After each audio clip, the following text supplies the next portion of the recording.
Hey guys, thanks again for tuning in to the latest episode here of the Self Storage Show. Right off the bat, just want to remind everyone to go to the selfstoragesummit.com. I can register there, put your email address in, and I'll make sure I give you updates as things are progressing. I'm putting this summit together, so it's rolling, it's happening fast. So that way you can log on, I'll send you information, you can keep up on kind of the latest and greatest on what's going on and ultimately how you can actually register for it. At least that way that gets you in the loop on getting things sent to you. Anyway, let's move on. This episode today is going to be way different, unlike anything I've done so far. It's kind of a personal one too, so I'll try to drag this on too long. We'll just get right to it. But today's episode is kind of a tribute to an old friend of mine named Derek Naylor. He was in the storage game for a number of years. He ran a company called Storage Marketing Solutions, and they provided, that sounds marketing for storage, owners, operators, managers, a lot of different things he was in that realm doing. And one of the things he did was called Storage Manager Elite, and these were audio sessions. It wasn't much for being on video, but it was audio sessions that each week he would have some sort of tips that he would go in and some strategies that were, help with your sales, help with your conversions, help with your marketing, you name it. Each week was a little something different. So I thought it'd be nice to kind of sprinkle some of these throughout the Self-Storage Show episodes. Might be asking why he doesn't do it himself and, continuing his business. A couple years ago, he passed away, and I just kind of gave it some time before I released some of these episodes. Again, he was a friend of mine. It sucked, going through that. But I've, talked to his family and made sure they're okay with, that I have these recordings to, let some of these things live on, put it out there. So, that's what I'm doing.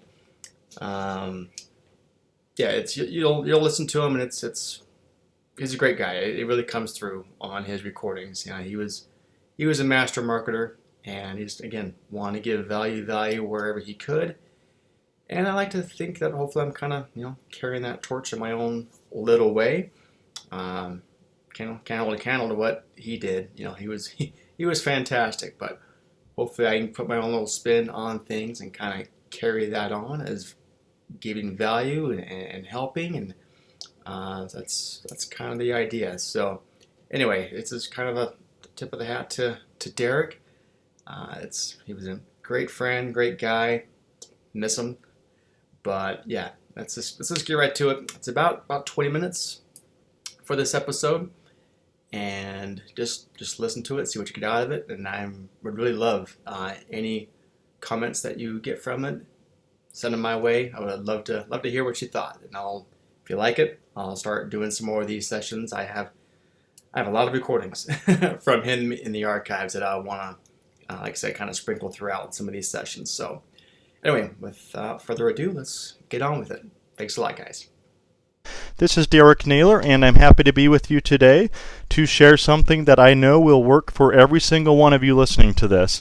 To help start out this session, I want to share with you not necessarily a secret in the marketing world, but a well-known principle in the marketing world, which is this. If you see an ad running on television or on radio or on the internet or in the newspaper for a long period of time, chances are that ad is very effective for the company, especially if it's the type of company that measures the response to their marketing. Infomercials, as I've mentioned in the past, while we all seem to be annoyed by infomercials and make fun of them, they are money-making machines. And I've worked a little bit on the back end of infomercials and in order fulfillment and marketing strategy and so forth. And I won't bore you with the details of that, but one of the things that is very well known in that industry, that if an infomercial is running for more than about 30 days, because they're so expensive, if you think about it, Television advertising is expensive as it is at 30 or 60 seconds, but to buy an entire hour or half hour is extremely expensive, usually 6 figures or sometimes even 7 figures just for that one ad. So if it doesn't work, then you can be sure that it's turned off pretty quick. And if you know the acne medication called Proactive, you'll notice that ad is put together, and the company behind that is called Guthy-Renker. Now, Guthy-Renker has been running that, and I believe it's the longest running infomercial in history. But they just keep running and running and running and running and running, and in fact, they've actually increased the frequency because what they're doing is working so extremely well. Now, the reason I share that with you is because there's a lot of things that work extremely well, and people keep doing them because it works so well. And one of those things in one of our not so favorite industries is the car sales business. Now, not everyone wants to be a used car salesman or a car salesman, and a lot of times people think that their advertisements are cheesy and so forth. But the bottom line is we all need cars, and their car dealerships for the most part are pretty smart and spend a lot of money at getting people down to their car lot to buy a car or take a test drive. Now, if you notice and you pay attention to the way that car advertisers advertise, you'll notice that a majority of the time, and I'm talking about a specific dealership here, not a brand like Ford or Toyota or General Motors or anything like that. I'm talking about a specific dealership in your own town. You'll notice that the number one job that they promote in their advertisements is to get you down to the car lot to take a test drive.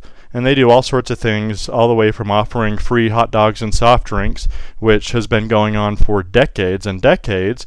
And now they'll do even more creative things, like send you a key in the mail and say if this key unlocks the car, then the car is yours, and other things to drive you down to the lot.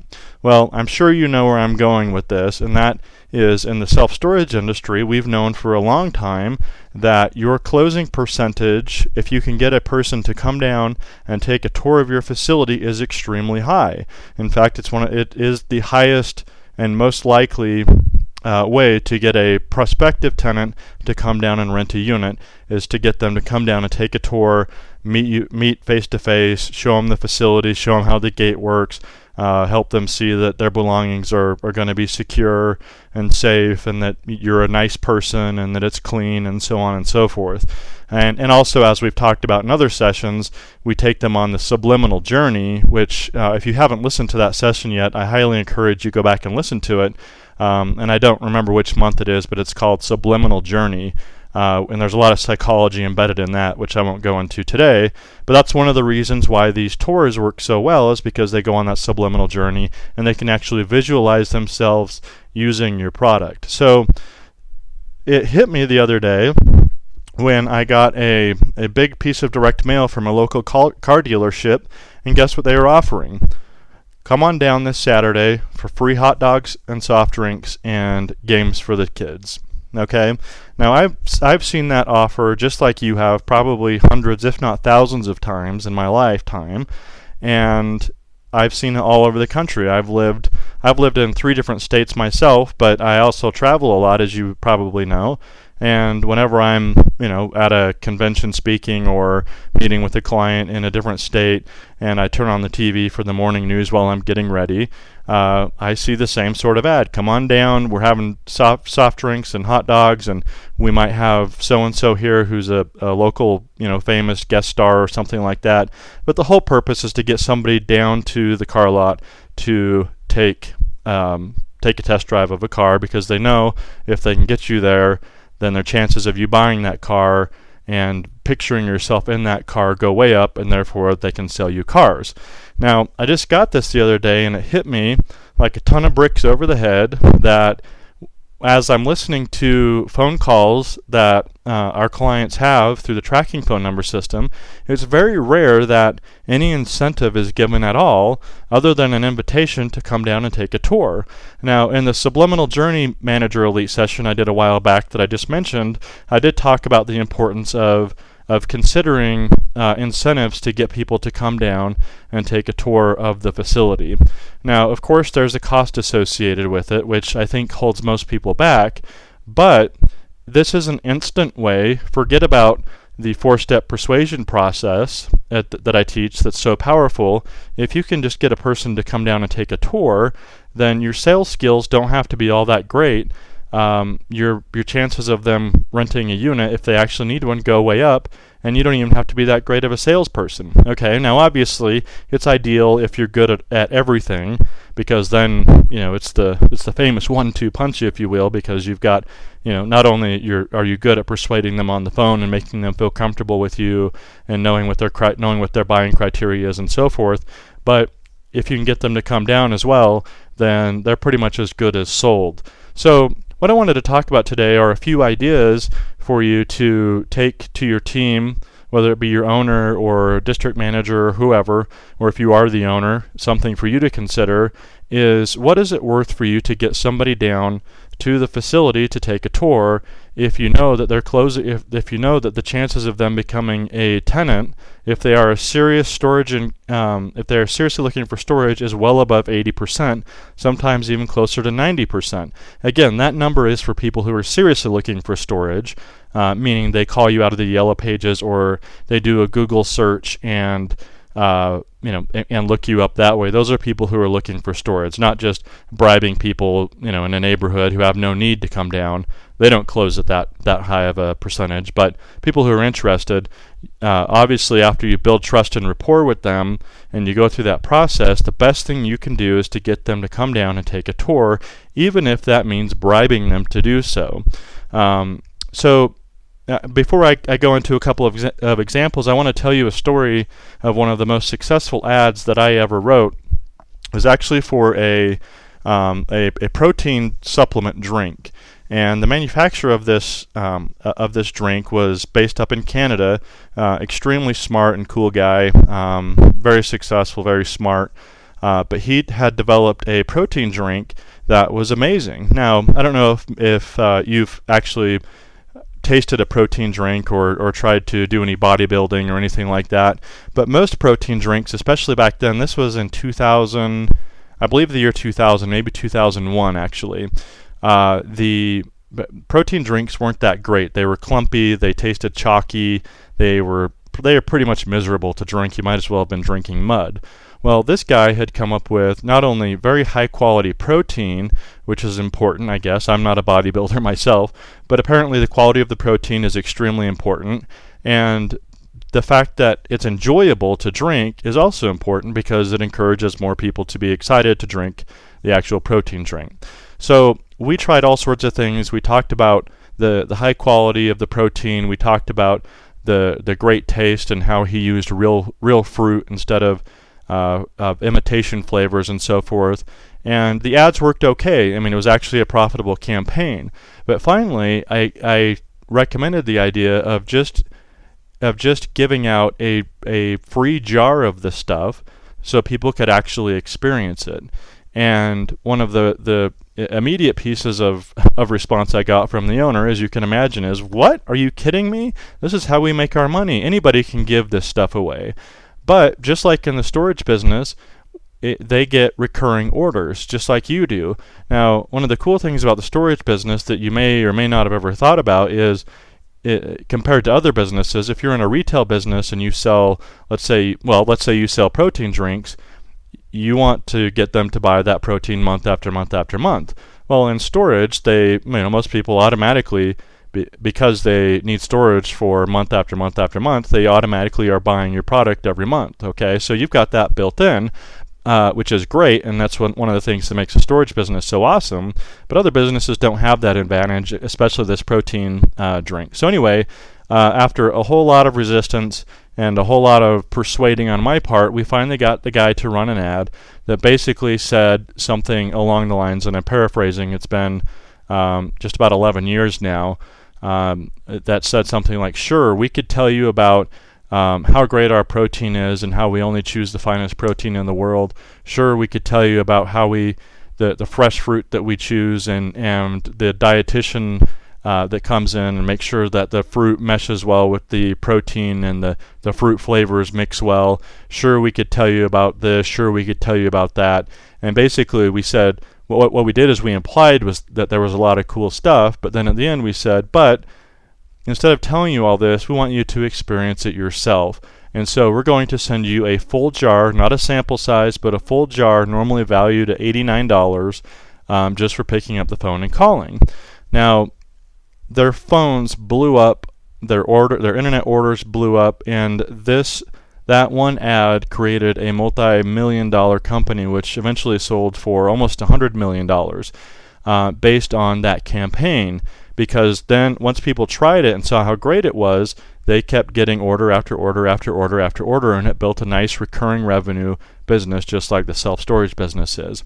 And the principle behind that was we got the people to try it and experience it prior to having to make the decision, and there was a hefty investment for the owner of the company to take that risk. Not only did he have to buy the advertisement, which wasn't cheap because we advertised in Men's Health magazines, full-page ads, which were tens of thousands of dollars, but also he had to give away a product that was costing him about $30 to get out the door, and he paid for shipping and everything. So the reason I tell you that is that I'm not really comparing apples to apples with protein drinks and storage. I understand that, and we're not giving away a free trial where they can taste it with storage. But the investment that this guy had to make in order for this to be successful was significant. And especially when he started doing the math, he said, well, what if thousands of people respond? And of course, I said that's a good problem to have. Do you have enough inventory and cash flow to manage it? And fortunately, he did. So I want you to seriously consider for your storage facility what you're willing to give away in order to get somebody to come down and take a tour of your facility who's seriously interested. Once you've established that they're seriously interested in storage, then I believe that you should, and it's been proven for our clients that do this, that you should make a decent-sized investment to get them to come down and take a tour of your facility, because we know that they'll close at 80% or higher if they're interested in storage. So I want to talk about what to actually give away. So do you have to give away something that costs you $40 or $50? Absolutely not. Would it help? I believe it would help. Is it worth it? I believe sometimes it could be worth it depending on the lifetime value of your customers. But is it necessary? I don't think so.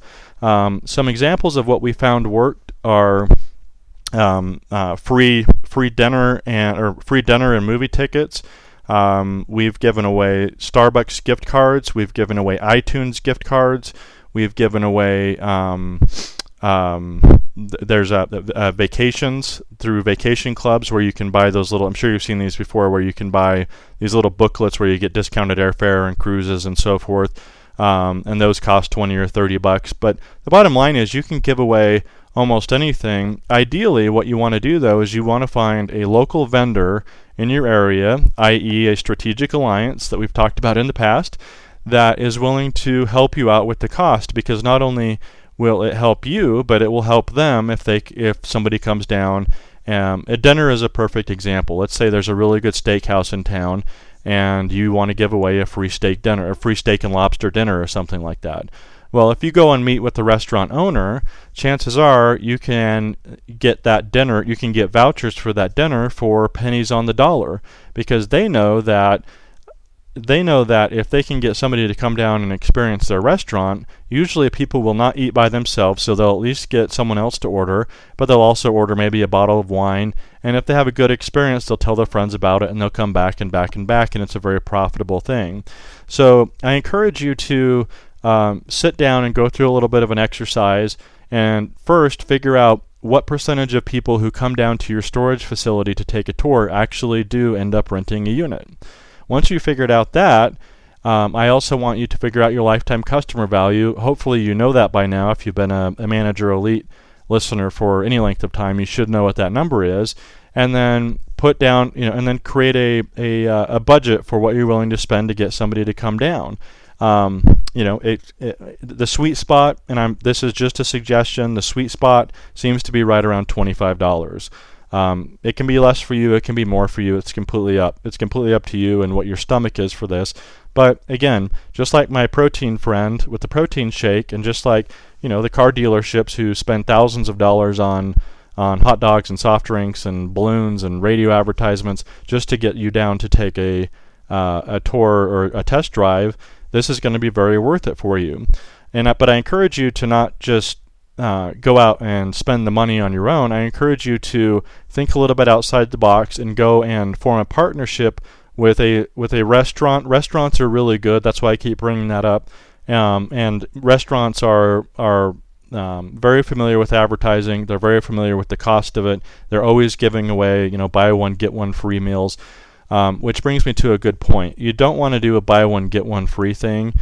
Because that has, they can get that anywhere. You want to really give them value to where they can really take this coupon down and they can really get a free steak and lobster dinner if that's what, and even if they don't bring anyone else with them. And most restaurant owners will give you, let's say it's a $50 dinner. Most of them will give it to you for $25 or even $15. Again, based on what I talked about earlier, they're trying to acquire customers too. If you don't want to do a restaurant. Again, it doesn't have to be steak and lobster. It can be, Mexican food or sushi or whatever you want. It can be dinner and a movie. You can go to your local movie theater and you can negotiate the same sort of deal along with a dinner, maybe a little bit of a cheaper dinner instead of steak and lobster. You can go to a local, now I know Blockbuster Video and Hollywood Video companies are going out of business due to Netflix and so forth. But you can offer maybe a free Netflix membership for 2 or 3 months, which has some value attached to it. You can offer just free movie tickets. Again, movie theaters will give you a discount on movie tickets if you buy them in bulk. But the bottom line is you want to give away some sort of fun incentive that has real value attached to it. I'm not talking about a pen with your logo on it or a coffee mug with your logo on it. While that's nice, it doesn't really get people to get excited and come down and take a tour of your facility. So that's the point of the session, and I want you to take it seriously and try not to be cheap on this one. Again, I understand you can say, Derek, well, it's really easy for you to spend other people's money, but I can assure you that and this is something you can test. You can test it for a week. At the end of the phone call, after you go through the 4-step persuasion process, say, hey, if you come down today, we have a couple more of these free vouchers for a free steak and lobster dinner. There's no strings attached. If you come down today, I'll go ahead and give you one of those. And you really want to make the offer strong enough that people get up off of their chair or their couch, they get in their car, and they drive down and take a tour of the facility, because then we know that your closing rate is going to go up. Now, in full disclosure, you will get more people to come down to take a tour just for the free voucher, so your closing rate will go down just a little bit, because some people won't come down because they're solely interested in storage, but still your conversion rate will go up significantly compared to if you didn't get them down to take a tour. So anyway, to wrap it up, I don't want to ramble on too much longer here. First off, I know everyone listening to this agrees. If you can get a customer to come down and take a tour, it's a good thing. Second thing I want you to do is recognize what your average lifetime customer value is. The third thing I want you to do is set a dollar amount on what you're willing to spend in order for somebody to come down and take a tour based on that higher conversion rate and the lifetime value. And then I want you to write down possible ideas, whether it be restaurants or movies, or if there's a local sports park or something like that where there's go-kart racing or whatever. Just think of people who are good strategic alliances in your area, and go and sit down and tell them what you want to do. And a lot of times they will give you a great deal on it. So something that has a $50 face value might only cost you $15 or $25. Anyway, that's the idea for this week. Again, if you just focus on this for a month, everything I give you, by the way, in Manager Elite is something that you can really just sit down, and you don't have to do everything I say. Obviously, some of it you might not agree with. You might not even agree with this, which is okay. But even if what I want to do is give you a session each week that if you just focused on that session each week, you're going to get way more than your money's worth out of these sessions. But you're also going to notice a nice incremental boost in whatever it is we're talking about, whether it be income, occupancy, or conversion rate. So anyway, that's it for this week. I hope you found it valuable. Thanks for supporting the show. I want to let you know that we've just opened up our brand new free private Facebook group. There I'll be having some extra special content not found anywhere else. If you really want your facility to be a success in today's market, then this is going to be the place for you. You can request to join us at selfstoragecommunity.com or search for Self Storage Domination Community on Facebook.